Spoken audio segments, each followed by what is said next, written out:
fuego constante. Y en el tabernáculo levantado por Moisés, el fuego no era opcional, era obligatorio. Entonces, dentro de la iglesia, sentir la unción y el fuego de Dios es porque hay una dirección divina que Dios asignó para cada uno de nosotros. Y en el tabernáculo que Moisés había levantado, el fuego no era opcional, sino que era una obligación o era una asignación para el sacerdote tener activo el altar de Dios encendido. ¿Alguien está aquí? Ahora, ¿qué representa el altar? El altar representa intimidad, representa consagración. Que representa el altar, representa sacrificio. El altar representa comunión y el altar representa la presencia de Dios. Hoy en día entendemos que ya en las iglesias esto se le llama una plataforma, se le llama un altar. Pero en sí hoy usted y yo somos responsables de levantar un altar a Dios. No, usted y yo somos responsables de levantar un altar a Dios.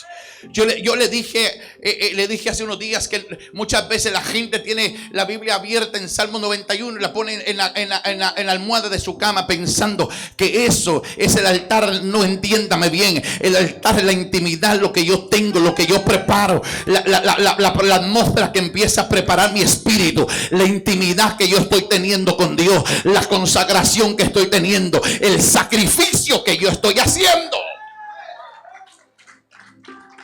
Ahora, sacrificio no es cuando tú tengas tiempo. Sacrificio no es cuando el tiempo te sobre y entonces lo puedas hacer. La Biblia dice, que dijo Jesús, ¿quieren ustedes ser mis discípulos? Entonces, ¿qué dice? Tomen su cruz y síganme. En otras palabras, todos los días tomen su cruz. Quiero que represente el altar esa intimidad, consagración, sacrificio, la comunión y la presencia de Dios. El fuego representa al Espíritu Santo. El fuego representa la pasión por Dios. Así como usted tiene la pasión por el Padre, por el Espíritu. ¿Verdad que sí? Así mero. Usted debería de aplaudirlo. ¿Qué representa el fuego? Representa al Espíritu Santo. El fuego representa vivir una vida en santidad. Toque a su vecino y dígale: vivir una vida en santidad y una vida devocional constante. Eso el fuego de Dios representa. Ahora, pregúntese usted mismo si esas 4 cosas que representan el altar, usted las tiene o no las tiene. Vamos, si usted se pregunta y si no las tiene, hágase memoria rápido. Usted diga: yo estoy mal. Vamos, porque yo vine a apoderarte esta mañana. Yo solo tengo 20 minutos, me voy esta mañana. Mire, el altar que representa ¿qué? Intimidad, consagración. Vamos, está aquí, no se divaga. El altar representa intimidad, representa consagración, representa sacrificio. El altar representa comunión y el altar representa presencia. ¿Alguien está aquí? Entonces quiero que entienda. La Biblia en el Antiguo Testamento había representado un altar donde el sacerdote representaba a todo el que llevaba el sacrificio y era el que ponía las leñas y el fuego, que no se consumiera el fuego, que el fuego siempre estuviera encendido, y era el que presentaba los holocaustos para que el Padre tomara el sacrificio. Pero ahora quiero que entienda, después de la muerte de Cristo, ya no estamos en un altar donde le ponemos leña y que ahí a traer un palomino, una vaca para que la presentemos. Hoy nuestra vida se convierte en un altar. Vamos, nuestra vida se convierte en un altar. Cuando tenemos una vida de altar en Cristo Jesús, en ese altar tiene que haber intimidad. Vamos, en este altar tiene que haber intimidad. Ahora pregúntese usted si primero levantó el altar que usted tiene. Por eso la Biblia dice que en un altar arruinado jamás va a haber fuego de Dios. En un altar desordenado y un altar que no esté encendido en el fuego de Dios, no puede haber que presentarse un holocausto y que Dios lo pueda tomar. ¿Sí me está entendiendo? Entonces el altar que representa, diga intimidad. Entonces la gente, si no tiene, primero empecemos, si tiene el altar arruinado, si tiene el altar arruinado, no va a poder tener intimidad con Dios. no va a poder tener consagración, mucho menos podrá presentar un sacrificio, ni tendrá comunión, ni tendrá la presencia de Dios. Usted está aquí esta mañana. Entonces quiero que entienda, el altar representa, mija, póngame melodías, ese me va a dormir aquí la gente.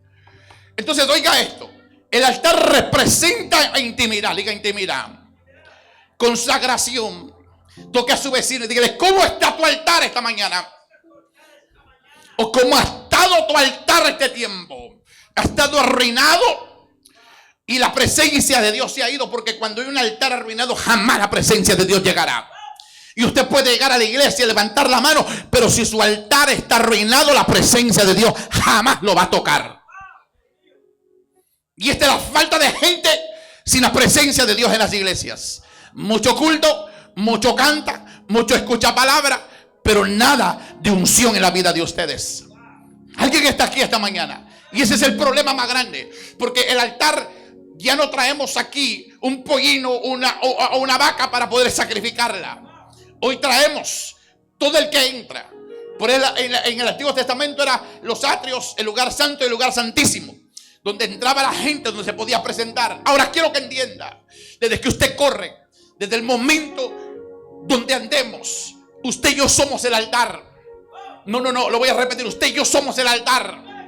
Y usted decide qué ponerle en el altar. Usted decide qué presentarle en su altar a Dios. Entonces el altar representa intimidad. Si el altar para Dios está arruinado en nuestra vida, jamás usted podrá tener intimidad. Y por eso hay mucha gente que le cuesta orar, porque la activación carnal está más fuerte que la activación espiritual. ¿Sí me está entendiendo? Porque a mucha gente le cuesta orar. A muchos les cuesta orar. Por eso el reino se convierte en cultura, porque cuando usted tiene una cultura de oración, en todos los momentos que tiene la posibilidad o el momento oportuno, usted ora. Entonces la gente, oiga, quiero que entienda, ¿usted quiere ver a Dios obrar? ¿Usted quiere ver a Dios obrar en su vida? Entonces diga: voy a tener que empezar a orar. No, vamos, voy a tener que empezar a orar. Entonces, porque si no ora, no hay intimidad con Dios. Si usted no ora, no tiene intimidad con Dios. Y la intimidad con Dios es lo que le hace multiplicación sobre la faz de la tierra. Cuando una persona, una mujer y un hombre tienen intimidad, ¿qué pasa? Se multiplican, hay niños. Y si un hombre no tiene intimidad con Dios, jamás se va a multiplicar sobre la faz de la tierra. No podrá multiplicar su vida personal, porque la mediocridad no es por la escasez económica, es por la mediocridad de acciones que presentamos a Dios. Porque toda la gente que está aquí son gente con éxito y gente poderosa, pero mucha gente vive en una mediocridad, porque no despierta la mentalidad que el Padre depositó en la vida de cada uno. Por eso Pablo dice: somos más que vencedores en Cristo Jesús. Entonces la mediocridad es lo que llega a alcanzar la vida, el estado de las que tú vives, por la falta de intimidad con Dios. El altar que representa, diga intimidad. Si no hay intimidad con Dios, no hay reproducción de poder. No habrá multiplicación. Y cuando no hay intimidad, entonces tampoco podrás consagrarse para Dios. Por eso hay mucha gente que no se consagra para Dios. Sí se puede, en el tiempo que estamos viviendo, sí se puede vivir consagrados para Dios. No, alguien está aquí esta mañana. Por eso le dije que la crisis más grande que la iglesia está padeciendo no es la crisis allá afuera, es la crisis interna. Que la gente sentada en una banca aplaudiéndole al Padre, pero viviendo en una crisis espiritual, viviendo una crisis familiar, viviendo una crisis en la vida. ¿Por qué? Porque no han entendido que el altar de Dios se representa con intimidad y con consagración. Entonces, ¿el problema es del diablo o el problema de quién es? Mire, todos le echamos la culpa al diablo, ¿sí o no? El diablo está vencido, el diablo no. En serio, para la gente que vivimos una consagración a Dios, el diablo nos hace los mandados. De verdad, el diablo nos hace los mandados. Si está aquí esta mañana, toca a su vecino y diga consagración. Si el altar no está preparado, no hay intimidad, no hay consagración. Y como no hay consagración, tampoco habrá sacrificio. ¿Qué era el sacrificio? Algo que en el Antiguo Testamento, el que llevaba algo al altar, lo tenías que comprar, lo tenías que cosechar, o lo tenías que cultivar, o lo tenías que cuidar. Estoy hablando de los sacrificios de ganado, de animales. Y era lo mejor, la excelencia, porque a Dios no le podían presentar un sacrificio que un animal tuviera una pata quebrada. No le podían presentar una abeja que no tuviera una pata. Ahora la gente le quiere traer a Dios lo que quiera. Si me está entendiendo, lo que le sobra le trae a Dios. Si tienes tiempo, yo llego a la iglesia. Si hay tiempo para orar, oro. Y si me da la gana, y si no, no oro. Si me está entendiendo, si hoy estoy en estado anímico bien, entonces ahí sí voy a la iglesia. Pero si estoy en desánimo emocional, Dios tiene la culpa por estar mal emocional. Si me está entendiendo esto. Hoy tuve una pelea en el matrimonio. Hoy no voy a la iglesia porque el diablo se metió entre el matrimonio. No es cierto. Si me está entendiendo.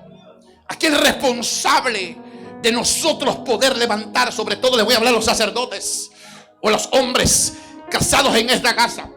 Usted es el responsable de levantar un altar en la casa, de levantar una intimidad y una consagración, un sacrificio, entregárselo a Dios. Saber entender que nuestra casa o nuestro altar, nuestra casa representa un altar para Dios. Por eso la Biblia dice: mi casa y yo serviremos a Jehová. Declaramos con palabra, con acciones de altares, una intimidad, una consagración, un sacrificio para que Dios lo reciba. Y al tener esas tres cualidades poderosas, tenemos una comunión con Dios. Y la comunión con Dios es la comunicación continua que el hombre tiene con Dios. Él no sabe escuchar y nosotros sabemos escuchar a Dios. Sabemos en el momento preciso, cuando la atmósfera está poderosa para recibir un milagro, para recibir algo poderoso. Yo entendí que a los altares, venga, pase al frente, vamos a darle gracias a Dios. Alguien que está enfermo, que pase. La gente se queda allá en la silla, como que tuviera glue esa silla, y no se puede mover de ahí. Cuando en el Antiguo Testamento representaba el atrio, el lugar santísimo donde entramos, y se podía presentar las mejores ofrendas. Alguien está aquí. Hay una atmósfera poderosa de sacrificio, comunión, de la presencia de Dios. Pero la presencia, la gente no puede percibir la presencia si primero el altar de Dios, el altar para Dios está arruinado en nuestra vida. El fuego representa al Espíritu Santo, porque después de todo eso, quiero que entienda esto, después de todo esto, de tener un altar preparado para Dios, hay intimidad, consagración, sacrificio, comunión y la presencia de Dios. Y cuando ese altar está ya preparado, es cuando la presencia de Dios desciende. Es cuando el Espíritu Santo desciende sobre las personas.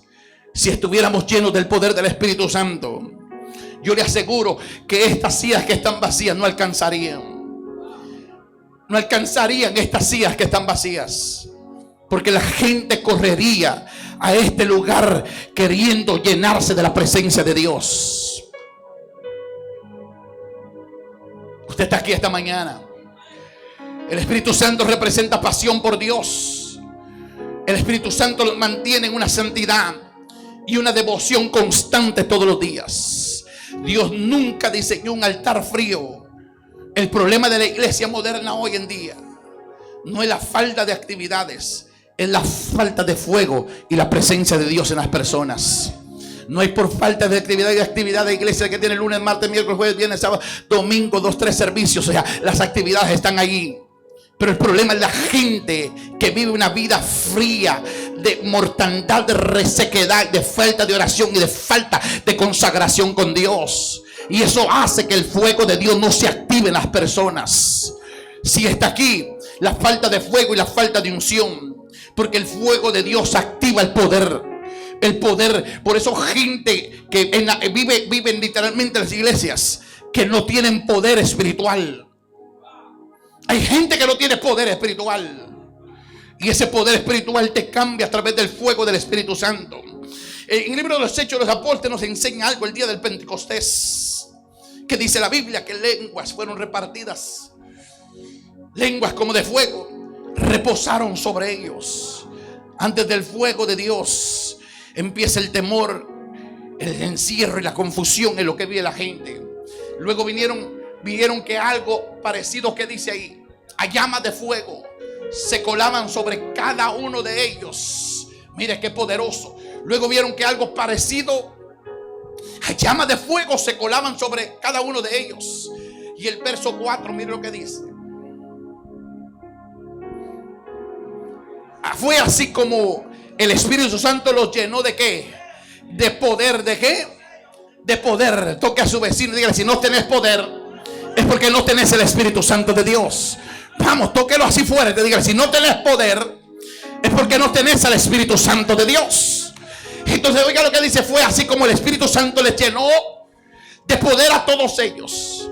Y enseguida empezaron, ¿qué dice? A hablar en otros idiomas. Cada uno hablaba según lo que el Espíritu Santo que hablaba. Y como lenguas que reposaron sobre ellos. Si hacemos un autoanálisis de la iglesia primitiva antes de eso, la gente vivía en temor, encierro y confusión, porque la iglesia era perseguida, tenían miedo, se encerraban, andaban en confusión. Y eso es lo que vive la gente sin la presencia de Dios. Hay gente en miedo, gente que se encierra y gente en confusión dentro de las propias iglesias, dentro del evangelio, pensando, teniendo el poder, pero un poder que no está activo en la vida de las personas. Y al no estar activo el poder de Dios en la vida de las personas, nos mantenemos en un encierro espiritual, teniendo miedo y temor. La gente le tiene más miedo al diablo que saber manifestar el poder de Dios. No, alguien que está aquí le tiene más miedo al diablo que a los demonios, que poder manifestar el poder de Dios. Antes del fuego, antes de que ellos descendieran, o antes que descendiera el Espíritu Santo, la iglesia primitiva tenía miedo, andaba en encierro y tenía mucha confusión. Porque había un sistema religioso que golpeaba la enseñanza de Jesús. Pero después que el fuego de Dios descendió sobre ellos, y esto es lo que me gusta, así como el Espíritu Santo les llenó de poder a todos ellos. Y que dice, y enseguida empezaron a hablar en otros, que dice, cuando uno hablaba, cada uno hablaba según qué, lo que el Espíritu Santo les indicaba. Y fueron llenos del Espíritu y comenzaron a hablar en otras lenguas según el Espíritu les daba. ¿Para que qué? Para que hablase. El fuego activa autoridad sobrenatural. Vamos, el fuego de Dios activa autoridad sobrenatural. Entonces, después que el fuego de Dios descienda sobre las vidas, sobre los que estamos aquí, entonces viviremos en valentía. Usted no está aquí esta mañana, ¿me está entendiendo? Vivimos en valentía. Vamos a vivir valientes sobre la faz de la tierra. Vamos a provocar milagros sobre la faz de la tierra. Y vamos a hacer que la gente tenga una conversión masiva. Vamos a ganar y vamos a levantar una cosecha. En otras palabras, con gente apagada y gente muerta no se levanta cosechas. Lo voy a repetir otra vez: con gente muerta y apagada no se levanta cosecha. Porque después de la llenura del Espíritu Santo, los apóstoles se levantaron en valentía y empezaron a hacer milagros por todos lados. Y empezaron a predicar el evangelio y se convertían multitudes de personas. Hoy nos cuidamos las personas. Hoy corremos a las personas. Porque el poder de Dios no nos alcanza para poder detener ese fruto que se hace. Si me está entendiendo esta mañana. Porque si todos estuviéramos llenos del poder de Dios, el diablo no tendría razón de meterse en una iglesia. Usted no está aquí esta mañana. Si todos estuviéramos llenos del poder de Dios, el fuego activa el poder y la unción de la autoridad sobrenatural territorial. Usted tendría el poder territorial de su casa y de su familia. Lo voy a repetir otra vez. Si la gente entendiera que vivieron el poder del Espíritu de Dios y en el fuego de Dios, no solamente activa autoridad. Oiga, quiero que entienda. Cuando Moisés fue activado en el fuego de Dios, le dio una asignación. Y Moisés era imposible que no le hiciera nada a Faraón. Cuando él regresara a Egipto, Faraón lo hubiera colgado, lo hubiera decapitado. Pero regresó en una asignación y con autoridad territorial. Usted no está aquí. Regresó con autoridad territorial. Y cuando llega a Egipto, no solamente llegaba el fuego, la unción, los milagros, los prodigios de Dios, sino que llevaba el poder territorial para decirle que esa gente que estaba ahí, los hijos de Israel, estaban esclavos en un territorio y los tenía que sacar.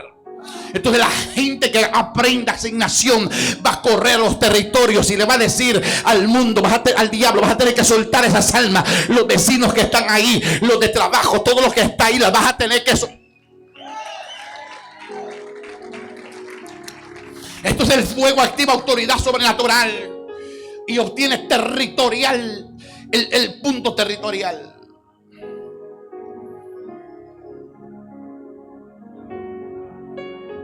Si me está entendiendo dónde quiero llevarlo esta mañana.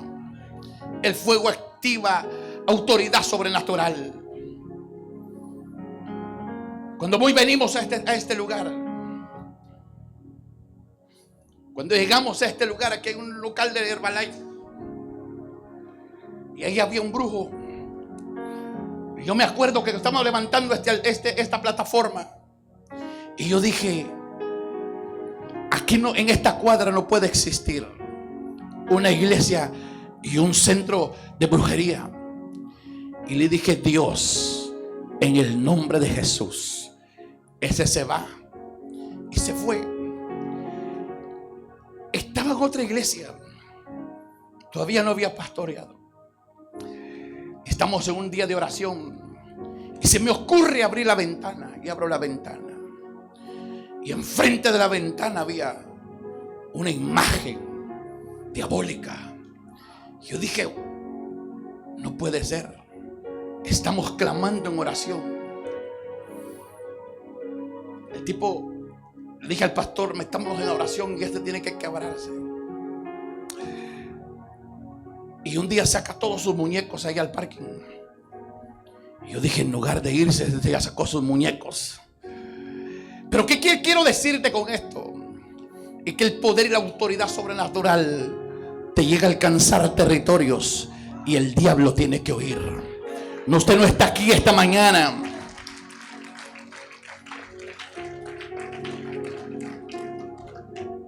Llegamos donde compré la casa y habían borrachitos en la esquina, ahí a la par de mi casa. Y mamá dijo algo así, este se convierte o te lo llevas, Dios. Pero le digo, no hables porque algo va a tener que pasar. Y después fuimos a comprar enfrente la licor que está ahí enfrente de una tiendecita. Y nos dimos cuenta que había un botecito donde estaba la foto del muchacho que traía todos los borrachitos a la esquina. Y estaban pidiendo dinero porque se había muerto. No, usted no está aquí. Esto es territorial. Entonces el poder sobrenatural es territorial. Donde tenemos la unción de nuestras familias, de nuestros hogares. Tenemos la unción de donde cuando llegue las finanzas a nuestras manos. Tendremos la capacidad en la unción de Dios para poder mayordomizar todo lo que el Padre deposita en nuestra vida. Pero eso solo se quiere a través de la unción y del poder del Espíritu Santo, para tener cuidado de todo lo que de Dios deposita en nuestra vida. Si me está entendiendo esta mañana, entonces no necesitamos más estrategias humanas, necesitamos el fuego de Dios. El fuego de Dios es poderoso en la vida de las personas. Pero también dice la Biblia que el fuego de Dios no solamente purifica al justo, pero también consume al que se resiste. Que dice la Biblia: horrenda cosa es caer. No, vamos conmigo, la Biblia dice: horrenda cosa es caer en las manos de un Dios vivo. Dios es amor. Mire, yo quiero que reaccione en los próximos minutos. Dice que la Biblia que Dios es amor, pero también es fuego. ¿Y qué? Entonces, el fuego de Dios purifica al justo, pero consume al que se resiste. Es mejor que digas: entrégateme aquí, Señor. Es mejor que digas: tómame aquí, Señor, a que yo me resista. El fuego es santidad. El fuego es la gloria de Dios. El fuego es la separación entre Dios y el pecado. Hebreos 12:29.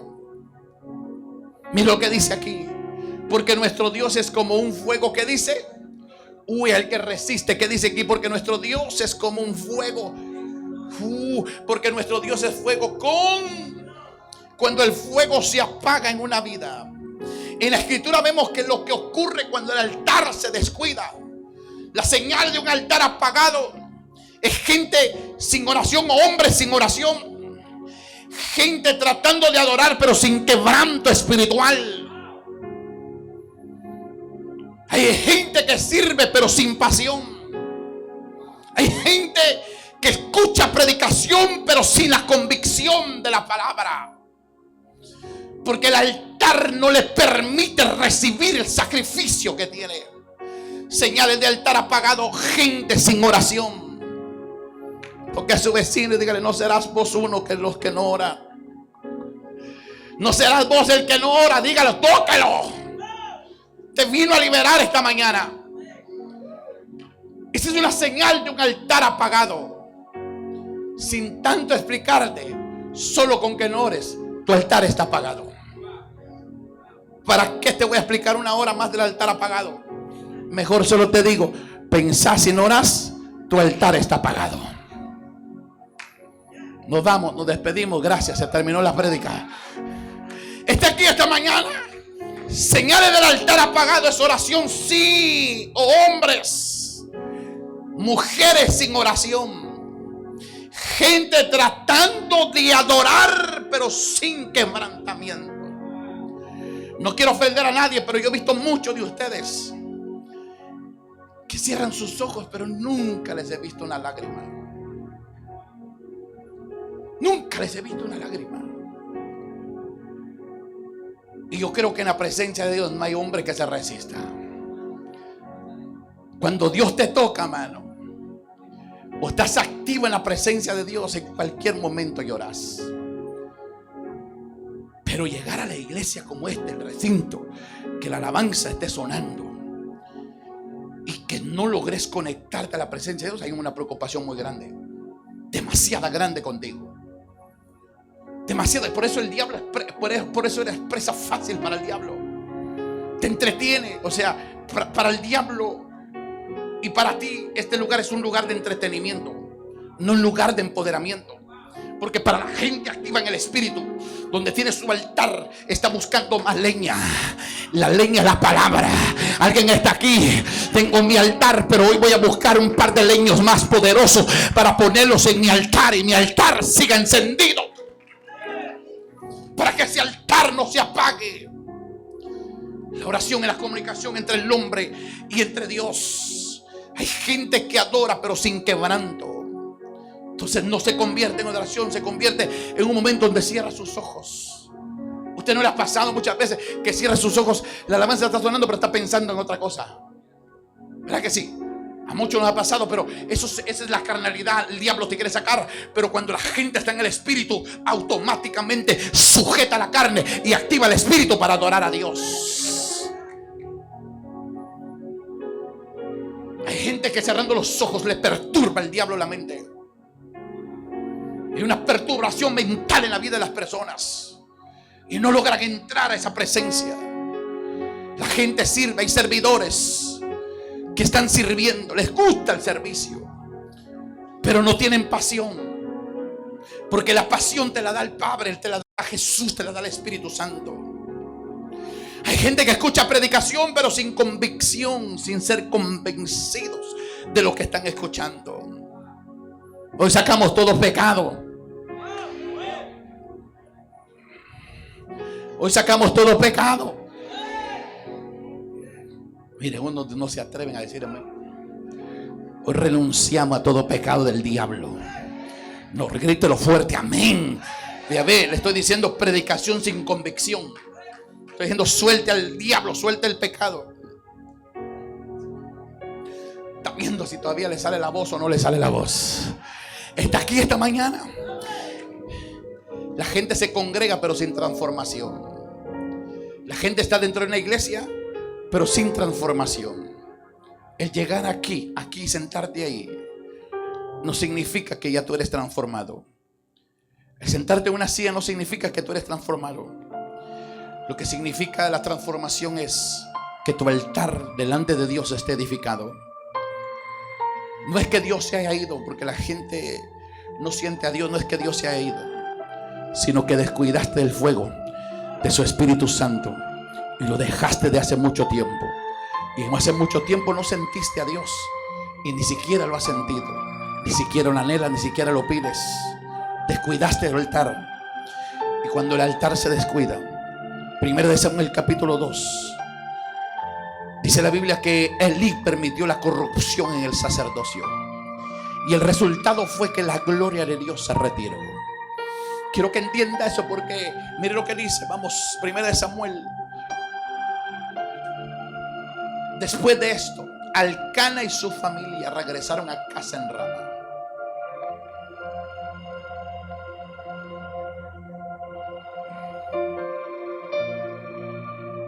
Ahí al 15 creo que es mío. Elí permite corrupción en el sacerdocio. Permitió que sus hijos cometieran actos deshonestos en la iglesia. Y eso ocasionó que la gloria de Dios se retirara. Los hijos de Elí eran muy malos. ¿Y qué dice? Y no respetaban ni obedecían a Dios. Hacían cosas terribles con las ofrendas de la gente. Llevaban al santuario, por ejemplo, a la ley de Dios decía que al presentar las ofrendas primero se debían quemar la grasa del animal y luego darle al sacerdote una porción de la carne. Sin embargo, cuando la gente apenas iba a quemar la grasa, venía un sirviente de los hijos de Elí y le decía al que representaba la ofrenda: dame la carne que le toca al sacerdote para que yo se la prepare. Debo llevarla cruda porque el sacerdote no la quiere ya cocida. A veces alguien contestaba: déjame quemar primero la grasa y luego te llevarás lo que gustes. Pero el sirviente les viene a decir: no me la das ahora, me la llevaré por la fuerza. Muchas veces el sirviente llegaba con un tenedor, lo metía en la olla donde se estaba cocinando la carne y todo lo que sacaba era para los hijos de Guen. Y ve el siguiente verso, el 17.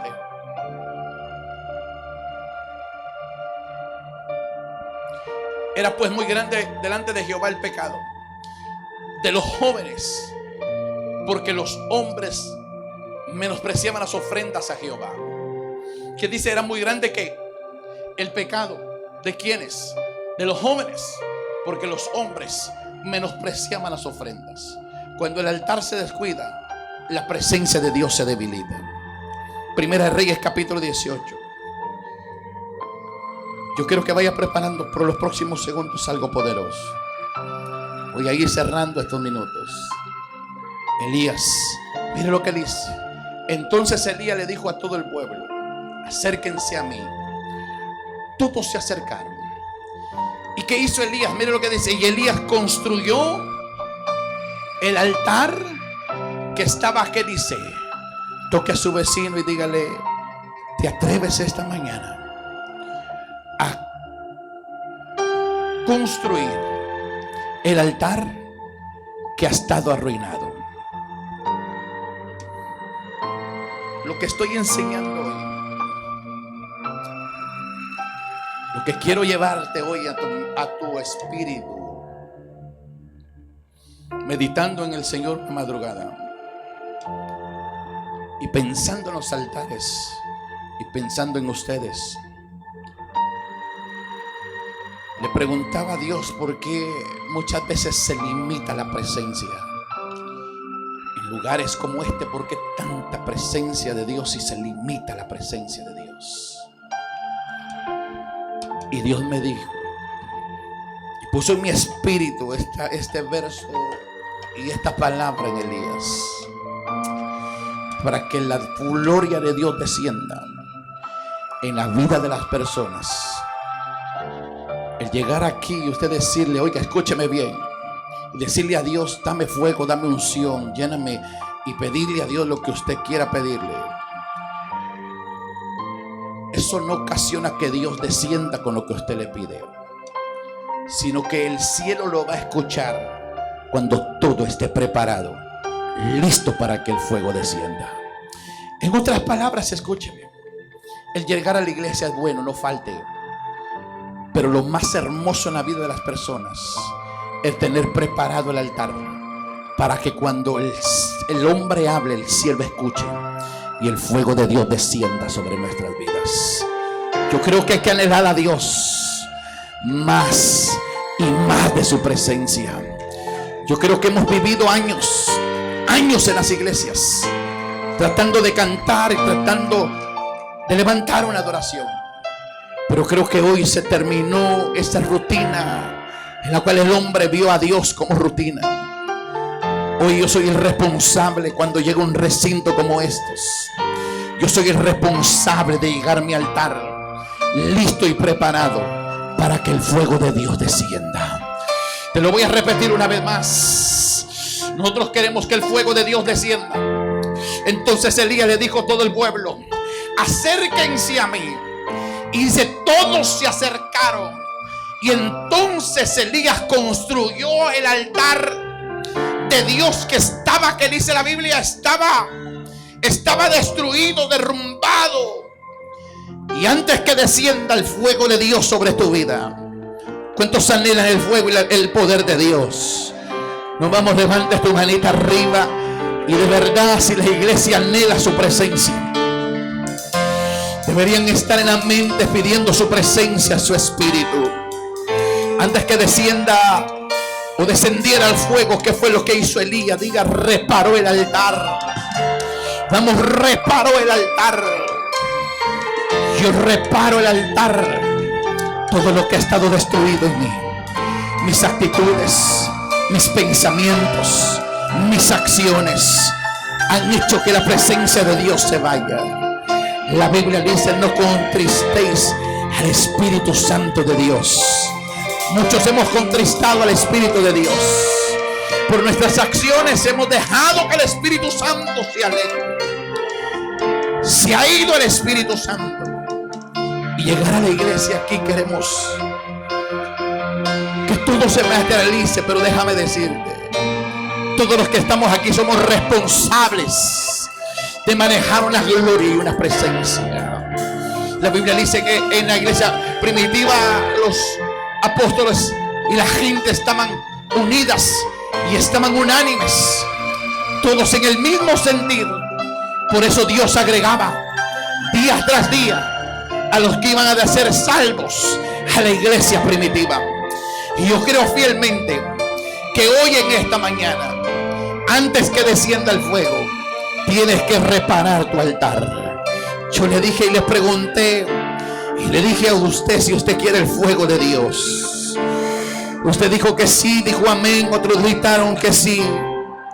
Pero hoy la responsabilidad mía es decirte: no habrá fuego que consuma Si no hay un altar que se repare o que se reconstruya, si no hay sacrificio en ese altar, vamos, si no hay sacrificio en ese altar, después que eso, después que Elías prepara el altar, empieza a ponerle la leña, trae el sacrificio, lo mejor para Dios. En los próximos minutos empieza a sacar todo el pecado, toda la inmundicia del diablo y todo lo que Satanás te ha puesto en la mente, todo lo que Satanás te ha puesto a que lo hagas. Repara el altar, y después de confesar que el altar está reparado en tu vida, empieza a colocar el sacrificio. Y ese sacrificio es lo que hoy vas a presentar como adoración, como alabanza. Y se lo vas a presentar a Él en los próximos minutos.